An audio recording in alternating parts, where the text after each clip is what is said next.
আসসালামু আলাইকুম ওয়া রাহমাতুল্লাহি ওয়া বারাকাতুহু। আল্লাহু আকবার, লা ইলাহা ইল্লাল্লাহু আল্লাহু আকবার ওয়ালিল্লাহিল হামদ। সম্মানিত দর্শক মণ্ডলী, জিলহজ মাসের অত্যন্ত গুরুত্বপূর্ণ একটি আমল হলো তাকবীরে তাশরিক উচ্চারণ করা।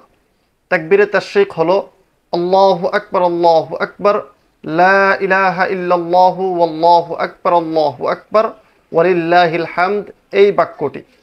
সম্মানিত দর্শক মণ্ডলী, জিলহজ মাসের 9 তারিখ ফজর থেকে নিয়ে 13 তারিখ আসর পর্যন্ত, আবারও বলছি, জিলহজ মাসের 9 তারিখ ফজর থেকে নিয়ে 13 তারিখ আসর পর্যন্ত মোট 23 ওয়াক্ত প্রত্যেক ফরজ নামাজের পরে প্রত্যেক প্রাপ্তবয়স্ক পুরুষ উচ্চ আওয়াজে এবং প্রত্যেক প্রাপ্তা বয়স্কা মহিলা নিম্ন স্বরে এই তাকবীরে তাশরিক উচ্চারণ করাটা ওয়াজিব, আবশ্যক বিধান, করতেই হবে।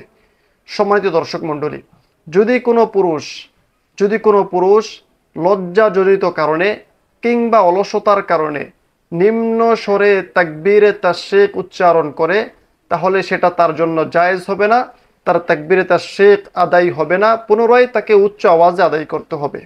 যদি কোনো কারণে তাকবীরে তাশরিক বলতে আমরা ভুলে যাই, তাহলে যখন আমাদের মনে পড়বে তখনই আমরা সাথে সাথে এই তাকবীরে তাশরিকটাকে পড়ে নেব ইনশাআল্লাহ। তাকবীরে তাশরিকের সময়টা আবারও একটু বলে দিচ্ছি।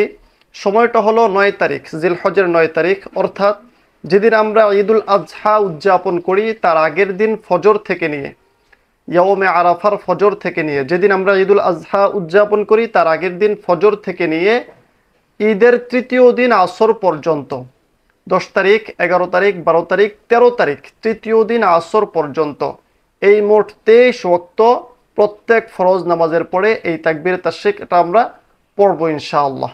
আল্লাহ তাআলা আমাদেরকে আমল করার তৌফিক দান করুন, আমিন। ওয়াসসালামু আলাইকুম ওয়া রাহমাতুল্লাহ।